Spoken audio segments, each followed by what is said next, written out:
Chapter number 1 વિદ્યુત ભાર અને વિદ્યુત ક્ષેત્રનો એમાં સૌપ્રથમ એકદમ બેઝિકથી શરૂઆત કરીએ તો પદાર્થના પાયાના કણો. અત્યાર સુધી આપણે પદાર્થના પાયાના કણો અણુ પરમાણુ સુધી ગયા હતા. એની આગળ વૈજ્ઞાનિકો જેમ જેમ શોધખોળો કરતા ગયા તેમ તેમ ઇલેક્ટ્રોન, પ્રોટોન, ન્યુટ્રોન છેલ્લે લાસ્ટમાં, અને એની પછી આગળ એક તદ્દન નવા જ કણોની વાત છે. પરમાણુ કેન્દ્રમાં રહેલા પ્રોટોન અને ન્યુટ્રોન માટે ક્વાર્ક્સ નામના કણોની વાત છે. આપણે ખાસ પહેલો કન્સેપ્ટ જીનિટ માટે દરેક તત્વ, દરેક પદાર્થની અંદર પાયાના કણો કેટલી સંખ્યામાં રહેલા છે એ આપણે ચેક કરવાનું છે. આજનો લેક્ચર પદાર્થની અંદર રહેલા પાયાના કણોની સંખ્યા ગણવાની વાત છે. ઓકે મિત્રો, તો સ્ટાર્ટ કરીએ આજે. તો પહેલું મારી પાસે છે પદાર્થના પાયાના કણો. તો પદાર્થના પાયાના કણો આપણી પાસે મૂળ આ રીતે. તો પહેલું છે આપણી પાસે આ ઇલેક્ટ્રોન.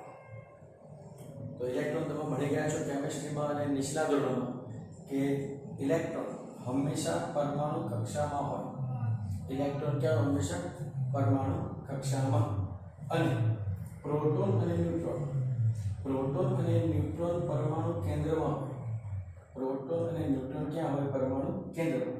તો લગભગ ચિત્ર સાથે ભણવાનું થાય એની આકૃતિ સાથે. તો પ્રોટોન અને ન્યુટ્રોન પરમાણુ કેન્દ્રમાં હોય અને કક્ષામાં ઇલેક્ટ્રોનની વાત થાય. તો કક્ષામાં આપણે ઇલેક્ટ્રોનની વાત કરી રહ્યા છીએ. તો કક્ષામાં આ ઇલેક્ટ્રોન. આગળ આપણે ભણતા ગયા, આગળ શોધખોળો થતી ગઈ. તો એમાં પ્રોટોન અને ન્યુટ્રોન શેના બનેલા છે? તો પ્રોટોન અને ન્યુટ્રોન ક્વાર્ક્સ નામના કણોના બનેલા છે, જે પદાર્થના મૂળભૂત કણોમાંનો એક કણ છે. પદાર્થના મૂળભૂત કણોમાંનો એક કણ છે. તો આપણે ક્વાર્ક્સની વાત કરી રહ્યા છીએ.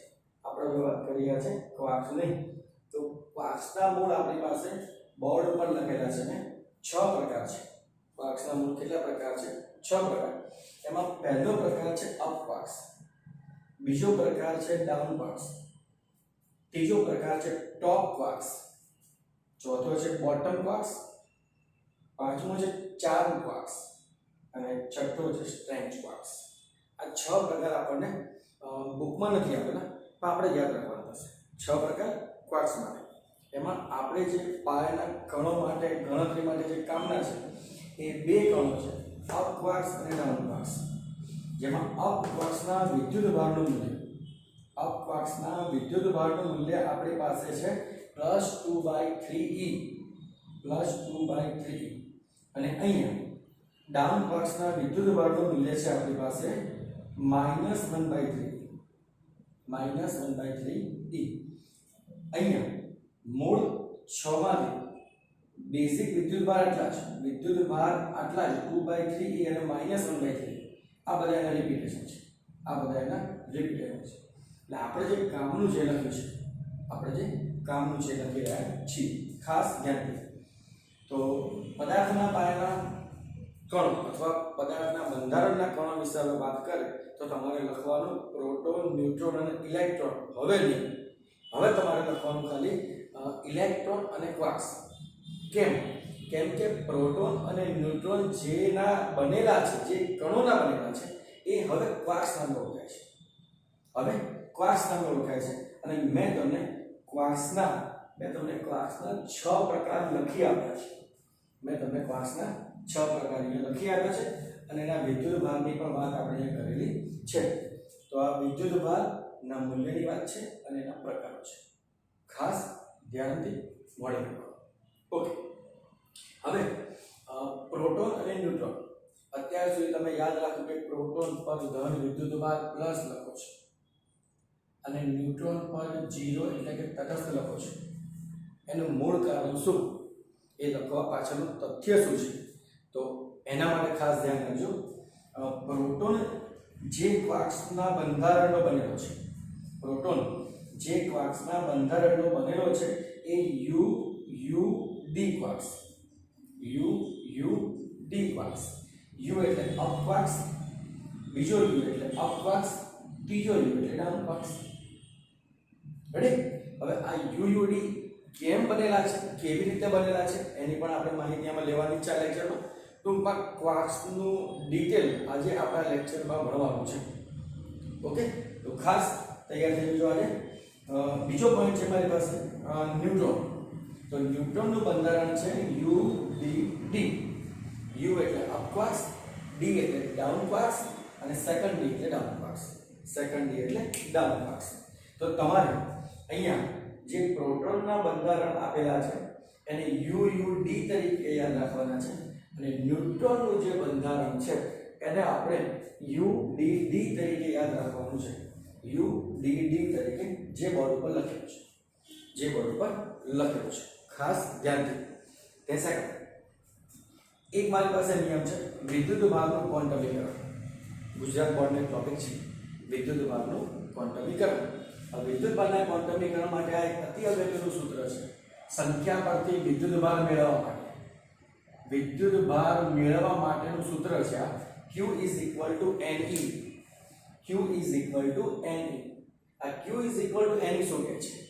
તો કુદરતમાં મળી આવતા બધા જ વિદ્યુત ભારોના મૂલ્ય, કુદરતમાં મળી આવતા બધા જ વિદ્યુત ભારોના મૂલ્ય મૂળભૂત વિદ્યુત ભારના પૂર્ણ ગુણાંકમાં જ હોય. મૂળભૂત વિદ્યુત ભારના પૂર્ણ ગુણાંકમાં જ હોય. આ વિદ્યુત ભારના ક્વોન્ટમીકરણનું કથન છે. વિદ્યુત ભારના ક્વોન્ટમીકરણનું કથન છે. એટલે કે વિદ્યુત ભાર હંમેશા n બરાબર 1 2 3 અપ ટુ ઇન્ફિનિટી. n બરાબર 1 2 3 up to infinity plus or minus 1 plus or minus 2 plus or minus 3 up to plus or minus infinity. કેમ? કે વિદ્યુત ભારો આપણી પાસે બે પ્રકારના, ધન વિદ્યુત ભાર અને ઋણ વિદ્યુત ભાર. વિદ્યુત ભારો આપણી પાસે બે પ્રકારના, ધન વિદ્યુત ભાર અને ઋણ વિદ્યુત ભાર. એટલા માટે આપણે આને પ્લસ ઓર માઇનસ તરીકે સેટ કરીશું. કયા તરીકે? પ્લસ ઓર માઇનસ તરીકે આપણે આને સેટ કરવાનું છે. આ ખાસ ધ્યાન દે. ઓકે, હવે આ કહે છે શું? વિદ્યુત ભારનું ક્વોન્ટમીકરણ કહે છે શું? તો ખાસ ધ્યાન દે. આ E પહેલા તો E એટલે મૂળભૂત વિદ્યુત ભાર. E એટલે મૂળભૂત વિદ્યુત ભાર. અને આ મૂળભૂત વિદ્યુત ભાર શોધવા માટેનું મેં અહીંયા સૂત્ર લખેલું છે. મૂળભૂત વિદ્યુત ભાર શોધવાનું મેં સૂત્ર લખેલું છે, એને આપણે પછી કરીએ છીએ. ટૂંકમાં યાદ રાખવાનું છે મૂળભૂત વિદ્યુત ભાર એટલે 1.6 × 10⁻⁹. મૂળભૂત વિદ્યુત ભાર એટલે 1.6 × 10⁻⁹. એનો મતલબ પદાર્થની અંદર જે જે કણો રહેલા છે એ 1.6 10⁻⁹ ના ગુણાંકમાં જ રહેલા છે. પદાર્થની અંદર જે કે વિદ્યુત ભાર રહેલા છે એ 1.6 × 10⁻⁹ ના ગુણાંકમાં જ હોય. 19 ના ગુણાંકમાં જ હોય. આ તમારે ખાસ યાદ રાખવાનું. ઓકે, એનો મતલબ ધારો કે હું એક પદાર્થમાંથી અથવા એક તત્વમાંથી ઇલેક્ટ્રોન બાજુવાળા પદાર્થના બાજુવાળા તત્વને તો બાજુવાળા અણુને આપી દઉં છું. તો એક ઇલેક્ટ્રોન આપી દીધો તો કેટલો વિદ્યુત ભાર ટ્રાન્સફર થયો? 1 × 1.6 10⁻⁹. માની લો કે બે ઇલેક્ટ્રોન આપી દઉં છું તો 2 × 1.6 × 10⁻⁹. તો જે કે ઇલેક્ટ્રોનની ટ્રાન્સફર થઈ રહી છે, જે કે ઇલેક્ટ્રોનની ટ્રાન્સફર થઈ રહી છે એ 1.6 × 10⁻⁹ ના ગુણાંકમાં જ હોય. 1.6 × 10⁻⁹ ના ગુણાંકમાં હોય. ઓકે, હવે બીજો પોઈન્ટ. તો હવે આમાં ખાસ ધ્યાન શું રાખવાનું છે? તો યાદ રાખવાનું કે કોઈ પણ તત્વ હોય, કોઈ પણ તત્વ એ વિદ્યુત ભારની દ્રષ્ટિએ કેવો? હંમેશા તટસ્થ. વિદ્યુત ભારની દ્રષ્ટિએ હંમેશા કોઈ પણ તત્વ તટસ્થ, કોઈ પણ પદાર્થ તટસ્થ હોય. એનો મતલબ કે એમાં પ્રોટોન અને ઇલેક્ટ્રોનની સંખ્યા સમાન હોય. પ્રોટોન અને ઇલેક્ટ્રોનની સંખ્યા સમાન હોય. તો આપણે એની વાત કરીએ કે પદાર્થના મૂળભૂત વિદ્યુત ભારો કેટલા? તો બે. ધન વિદ્યુત ભાર જેને આપણે પ્રોટોન તરીકે ઓળખીએ છીએ અને ઋણ વિદ્યુત ભાર જેને આપણે ઇલેક્ટ્રોન તરીકે ઓળખીએ છીએ. ઓકે, ધન વિદ્યુત ભાર એટલે પ્રોટોન તરીકે અને ઋણ વિદ્યુત ભાર એટલે ઇલેક્ટ્રોન તરીકે ઓળખીએ છીએ. જેમાં મેં બંનેના વિદ્યુત ભાર પણ લખેલા છે. જેમાં પ્રોટોનનો વિદ્યુત ભાર +1.6 10⁻⁹ અને ઇલેક્ટ્રોનનો વિદ્યુત ભાર -1.6 10⁻⁹. આ તમારે ખાસ યાદ રાખવાનું છે. સેકન્ડ પોઈન્ટ, બંનેના ધ એમપી એટલે માસ ઓફ પ્રોટોન એ છે 1.67 10 to -27 1.67 10 to -27 અને me mass of electron A 9.1 10 to -31 9.1 10 to -31 kilogram. આ બંને વિદ્યુતભારના દળ યાદ રાખવાના છે જે તમારે અવારનવાર દાખલામાં આવતા હશે અને હા ક્યાંક કોઈ રકમમાં સ્પેસિફાઈ ન કરેલું હોય તો તમારે આ યાદ રાખવું જરૂરી છે ખાસ કરીને. ઓકે, હવે આપણે તટસ્થની વાત કરીએ. તટસ્થ એટલે પ્રોટોન અને ઇલેક્ટ્રોનની સંખ્યા સમાન. ઓકે, હવે વિદ્યુતભારનું ક્વોન્ટમીકરણ શું કહે છે કે ગમે એટલા વિદ્યુતભાર તમે ટ્રાન્સફર કરો એ હંમેશા પૂર્ણ ગુણાંકમાં જ હોય. હવે ધ્યાનથી યાદ શું રાખવાનું છે અહીંયા અપવાર્ડ્સ અને ડાઉનવાર્ડ્સ 2/3 અને -1/3 આ પૂર્ણ ગુણાંક નથી. તો અપવાર્ડ્સને આવો વિદ્યુતભાર આપેલો છે પણ પૂર્ણ ગુણાંક નથી. તો અપવાર્ડ્સ અને ડાઉનવાર્ડ્સથી જે પ્રોટોનનું બંધારણ બને છે એ પૂર્ણ ગુણાંકમાં હોવું જરૂરી છે. માટે જ પ્રોટોનનો વિદ્યુતભાર અને ન્યુટ્રોનનો વિદ્યુતભાર જે UUD અને UDD કણથી બનેલો છે. અપવાર્ડ્સ અને ડાઉનવાર્ડ્સ અને ન્યુટ્રોનનું બંધારણ ડાઉનવાર્ડ્સથી બનેલું છે. એનું મૂળ કારણ એ જ છે કે આપણે વિદ્યુતભારના ક્વોન્ટમીકરણનું પાલન કરી રહ્યા છીએ. તમારે જાતે ટ્રાય કરવાનું છે. u એટલે +2/3, બીજો u એટલે ફરીથી 2/3 અને d એટલે -1/3. એટલે પછી આનું સાદુરૂપ આપશો તો જવાબ તમને +1 મળશે. બસ એવી જ રીતે અહીંયા સાદુરૂપ આપશો એટલે જવાબ તમને 0 મળશે.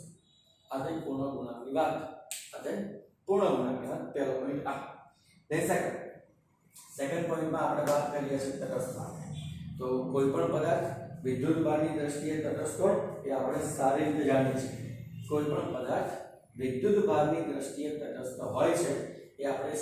જાણીએ છીએ. અને હવે કોઈ પદાર્થ ધન વિદ્યુતભારિત બને કે ઋણ વિદ્યુતભારિત બને કેવી રીતે બને એનો આપણે ખ્યાલ કરીએ. ઓકે, હવે માની લો કે મારી પાસે સોડિયમ છે. રેડી? સોડિયમનો પરમાણુ ક્રમાંક 11. હવે માની લો કે સોડિયમ પાસે જે પરમાણુ ક્રમાંક 11 છે એમાં 11 ઇલેક્ટ્રોન અને 11 પ્રોટોન, જે તમે કેમિસ્ટ્રીમાં ભણી ગયા છો, જે આપણે આગળ ભણીશું. તો 11 ઇલેક્ટ્રોન અને 11 પ્રોટોનમાંથી એક ઇલેક્ટ્રોન આપી દીધી. એક ઇલેક્ટ્રોન બાજુવાળા પરમાણુ તો બાજુવાળા અણુને આપણે ટ્રાન્સફર કરી આપીએ. તો ટ્રાન્સફર કરીએ તો શું થાય? તો જે ઇલેક્ટ્રોન જે પરમાણુમાંથી ટ્રાન્સફર થયો એ પરમાણુમાં ઇલેક્ટ્રોનની એક ઘટ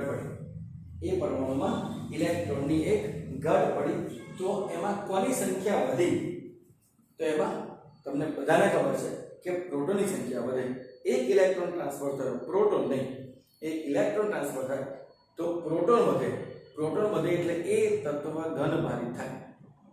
અને તમે સામાન્ય ભાષામાં પણ જાણો જ છો કે કોઈ પણ પદાર્થ પોતાનામાંથી ઇલેક્ટ્રોન ગુમાવે તો તે ધનભારિત બને અને જે પદાર્થ ઇલેક્ટ્રોન મેળવે એ હંમેશા ઋણભારિત બને.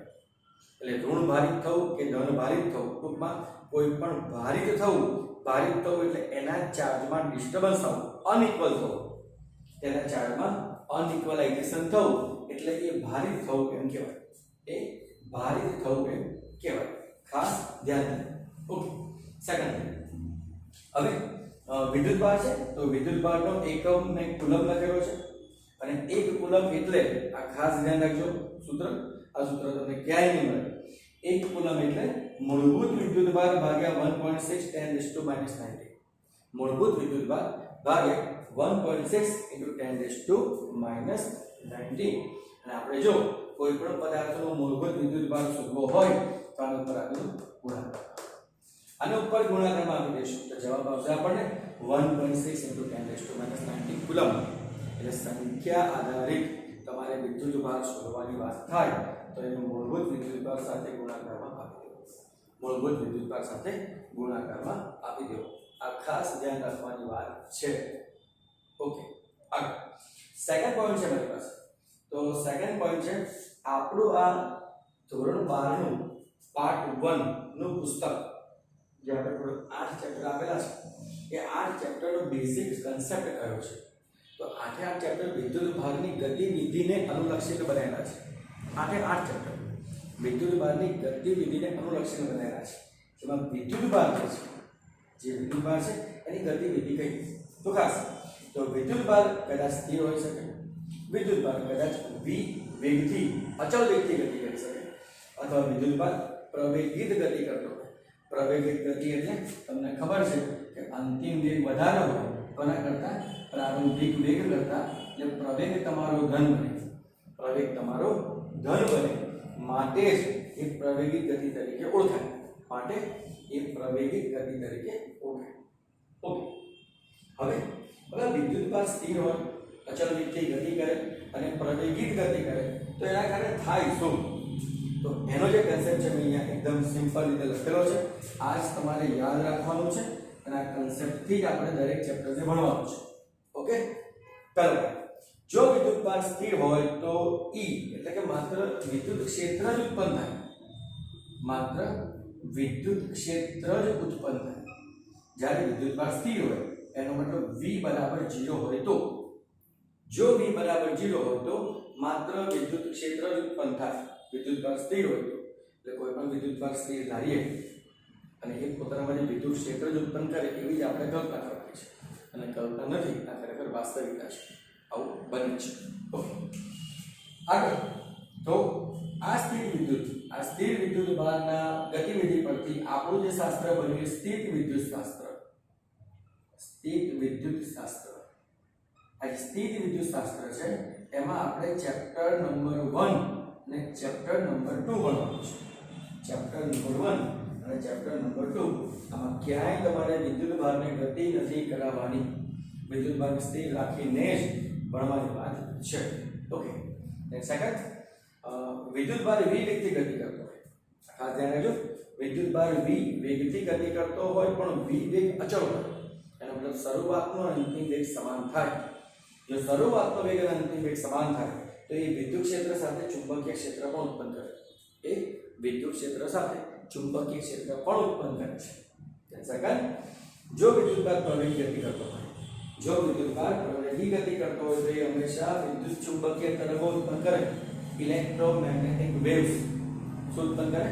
ઇલેક્ટ્રોમેગ્નેટિક વેવ્સ વિદ્યુત ચુંબકીય તરંગો ઉત્પન્ન કરે, જે આપણા પ્રકાશના તરંગો કહેવાય. સાદી ભાષા. ઓકે, આ થઈ આપણી વિદ્યુતભારની બેઝિક વાત. જે આપણે વિદ્યુતભારના કોઈ પણ પદાર્થના પાયાના કણો ગણવાના હોય તો આટલો ડેટા આપણી પાસે હોવો જરૂરી છે. આ ડેટા તમારે ખાસ યાદ રાખવાનો છે. ઓકે, આપણે જે જીએની તૈયારી કરી રહ્યા છીએ એ ટોપિક વાઇઝ, કન્ટેન્ટ વાઇઝ ધીરે ધીરે કરીશું. સમય ઘણો બધો છે, કોઈ ટેન્શન છે. ઓકે, પહેલો પોઈન્ટ છે ક્વાર્ક્સની ગણતરી. પદાર્થના પાયાના કણોમાં પરમાણુ કેન્દ્રની અંદર રહેલા પ્રોટોન અને ન્યુટ્રોન, પરમાણુ કેન્દ્રની અંદર રહેલા પ્રોટોન અને ન્યુટ્રોન જે કણોના બનેલા છે એ ક્વાર્ક્સ નામના કણોના બનેલા છે. શેના બનેલા છે? ક્વાર્ક્સ નામના કણોના બનેલા છે. તો આપણે એની વાત હવે કરી રહ્યા છીએ. ખાસ ધ્યાન રાખો. ઓકે, તો હવે પહેલું તમે વાત કરી કે પ્રોટોન એ કેટલા ક્વાર્ક્સનો બનેલો છે. આપણે તો અહીંયા ડાયરેક્ટ માહિતી લીધી ને, પ્રોટોન એ UUD ક્વાર્ક્સનો બનેલો છે. આ ડાયરેક્ટ માહિતી લીધી, આપણે ડાયરેક્ટ નથી લીધી. આપણે એ સમજીએ કે આને UUD કેમ કહેવાય અને UUD કહેવાનો મતલબ શું છે. ઓકે, તો પહેલો પોઈન્ટ એક જ છે. તો વિદ્યુતભારના ક્વોન્ટમીકરણનું પાલન થાય. વિદ્યુતભારના ક્વોન્ટમીકરણનું પાલન થાય એટલે આપણે ખાસ ધ્યાન રાખવાનું ક્વાર્ક્સની ત્રણ ક્વાર્ક્સની જ પેર લેવાની, 3 ક્વાર્ક્સની જોડ લેવાની જનરલી આપણે ગુજરાતીમાં કહેવાય છે 3 તિગાડા કામ બિગાડા. પણ અહીંયા એવું નથી. અહીંયા 3 તિગાડા કામ સુધારા. આપણે બાબા હિન્દી 3 તિગાડા કામ સુધારા. તો આ જબરદસ્ત કામ સુધારેલું છે. આ જબરજસ્ત ક્વાર્ક્સે કામ સુધારેલું છે. ઓકે, હવે ધ્યાન આ યુયુડી આવે છે કેવી રીતે એકદમ ધ્યાનથી. તો પ્રોટોનના બંધારણમાં અપ અને ડાઉન ક્વાર્ક્સની ગણતરી. પ્રોટોનના બંધારણમાં અપ અને ડાઉન ક્વાર્ક્સની ગણતરી. ઓકે, માની લો કે મારી પાસે આ પ્રોટોન છે. એમાં 3 કણો તો છે. હવે કયા અપ છે કયા ડાઉન છે ખબર નથી. 3 કેમ ધાર્યા? તો ક્વોન્ટમીકરણ માટે. 3 કેમ ધાર્યા? ક્વોન્ટમીકરણ કેમ કે આપણે વિદ્યુતભારનું પૂર્ણ ગુણન કરવાનો છે. વિદ્યુતભારનો પૂર્ણ ગુણન લેવો છે એટલે ખાસ. હવે હું શું કરું છું? આ જે પ્રોટોન છે 3 ક્વાર્ક્સનો બનેલો છે. એમાં x ને હું અપ ક્વાર્ક્સ કહું છું અને y ને હું ડાઉન ક્વાર્ક્સ કહું છું. x ને હું અપ ક્વાર્ક્સ અને y ને હું ડાઉન ક્વાર્ક્સ કહું છું. ખાસ ધ્યાન રાખજો. તો x અપ ક્વાર્ક્સ છે અને y એટલે 3 - x, y = 3 - x એ ડાઉન ક્વાર્ક્સ. ઓકે, તો x એ અપ ક્વાર્ક્સ, y એટલે 3 - x એ ડાઉન ક્વાર્ક્સ. અને પરમાણુનો વિદ્યુતભાર આપણી પાસે પ્રોટોન તરીકે લઈએ તો +e છે. પ્રોટોન તરીકે લઈએ તો આપણી પાસે +e છે. રેડી? તો હવે ખાસ રાખજો. ટોટલ વિદ્યુતભાર પ્લસ, તો ટોટલ વિદ્યુતભાર આ પ્લસ. ટોટલ કેટલું? તો x કેટલા છે? Up quarks. તો આ x એ અપ ક્વાર્ક્સ, u એટલે અપ, અને y એટલે 3 - x એ કેટલા છે? Down quarks. તો 3 - x u d એ ડાઉન ક્વાર્ક્સ. ફરીથી x એ અપ ક્વાર્ક્સ, 3 - x એટલે ડાઉન ક્વાર્ક્સ. એટલે x ને u વડે ગુણવાનો અને 3 - x ને d વડે ગુણવાનો થાય. ઓકે, હવે આગળ કિંમત મૂકી સાદુરૂપ આપી દો. x એટલે મૂલ્ય આપણને ખબર છે 2/3. x એટલે 2/3. 3 - x આ d એટલે -1/3. તો આપણે અહીંયા મૂક્યા આ u ની કિંમત અને આ મૂક્યા d ની કિંમત. રેડી? ઓકે, હવે આ સમીકરણનું સાદુરૂપ આપવાનું તમારી જાતે સ્વપ્રયત્ન. આ સમીકરણનું સાદુરૂપ સ્વપ્રયત્ન આપીને તમારે x બરાબર આ જવાબ લાવવાનો છે. x બરાબર આ જવાબ લાવવાનો છે. x બરાબર 2. રેડી? ઓકે, આ x બરાબર 2 એટલે અપ ક્વાર્ક્સની સંખ્યા bi. x એટલે અપ ક્વાર્ક્સની સંખ્યા bi. હવે y એટલે ડાઉન ક્વાર્ક્સ, તો y એટલે 3 - x માં x એટલે 2 મૂકી દો તો 3 - 2 એટલે 1 થાય. તો આ થઈ ડાઉન ક્વાર્ક્સની સંખ્યા. તો આ કિંમત શું સૂચવે છે? તો x એટલે કે અપ ક્વાર્ક્સ 2 હોય એની સંખ્યા 2 હોય અને y એટલે d એટલે ડાઉન ક્વાર્ક્સની સંખ્યા 1 હોય. એટલે કે UUD બંધારણ આ રીતે મળે. UUD બંધારણ આ રીતે મળે. ખાસ ધ્યાન. ઓકે, હવે ન્યુટ્રોનના બંધારણમાં ક્વાર્ક્સની ગણતરી જાતે કરવાની છે. આ એક તમારી માટે હોમવર્ક છે.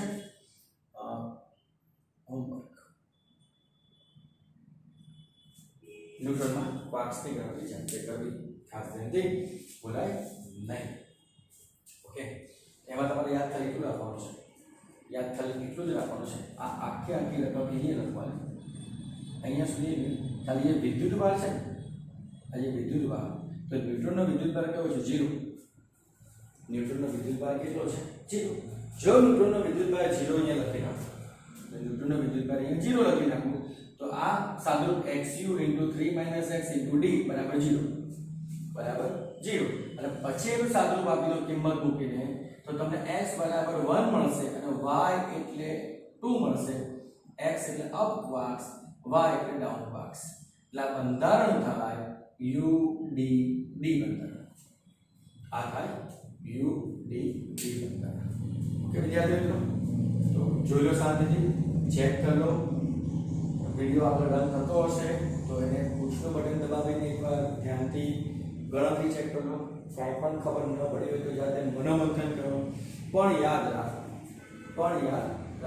અને ખાસ 12માં ગોખવાની વાત કરવાની નથી. કન્ટેન્ટ વાઇઝ ભણશો, કન્ટેન્ટ વાઇઝ સમજશો તો યાદ ઓટોમેટિક રહેશે. મહેનત કરો. ખાસ મહેનત કરો. સમય ઘણો બધો છે. ઈશ્વરે લોકડાઉન ખાસ સમય આપ્યો છે અને લોકડાઉન માટે આપણને સમય પણ ઘણો બધો આપ્યો છે ને વેડફશો નહીં. તમારા માટે એકદમ અદ્ભુત તક છે લોકડાઉનનો ઉપયોગ કરવાની ઓનલાઈન એજ્યુકેશન સાથે. ઓકે ઓકે હવે ધ્યાન દો. તો હવે ક્વાર્ક્સની ગણતરી પરમાણુની અંદર રહેલા પ્રોટોન અને ન્યુટ્રોન માટે. હવે જે વાત કરી છે એ તત્વો માટે ક્વાર્ક્સની ગણતરી. તો આપણી પાસે જે મેન્ડેલિવનું આવર્ત કોષ્ટક છે અને એમાં જે તત્વો આપેલા છે જે કંઈ છે આપણે એની વાત નથી કરતા. તો જે કંઈ તત્વો આપેલા છે એ તત્વોની અંદર કેટલા અપ ક્વાર્ક્સ છે અને કેટલા ડાઉન ક્વાર્ક્સ છે એની વાત કરીએ. જે નીટનો પહેલો બેઝિક આઈએમપી કન્સેપ્ટ છે. જે નીટનો બેઝિક આઈએમપી કન્સેપ્ટ છે. ઓકે તો પહેલા હું તત્વ લઉં છું સોડિયમ. તો જોયું સોડિયમ માટે તો તમે કેમેસ્ટ્રીમાં આ રીતે લખો છો ZXA. એમાં Z એટલે પરમાણુ ક્રમાંક, X એટલે તત્વ અને A એટલે પરમાણુ દળાંક. Z એટલે પરમાણુ ક્રમાંક, X એટલે પરમાણુ તત્વ અને A એટલે પરમાણુ દળાંક. જેમાં X એટલે Na તત્વ છે, Z એટલે 11 છે, A એટલે 23 છે. શ્યોર મૂલ્ય 22.98 છે. શ્યોર મૂલ્ય 22.98 છે પરમાણુ દળાંક સોડિયમ માટે. પણ આપણે લગભગ 23 તરીકે લઈ રહ્યા છીએ. તો ખાસ ધ્યાનથી એકવાર આને ચેક કરી લો. આને ઓકે.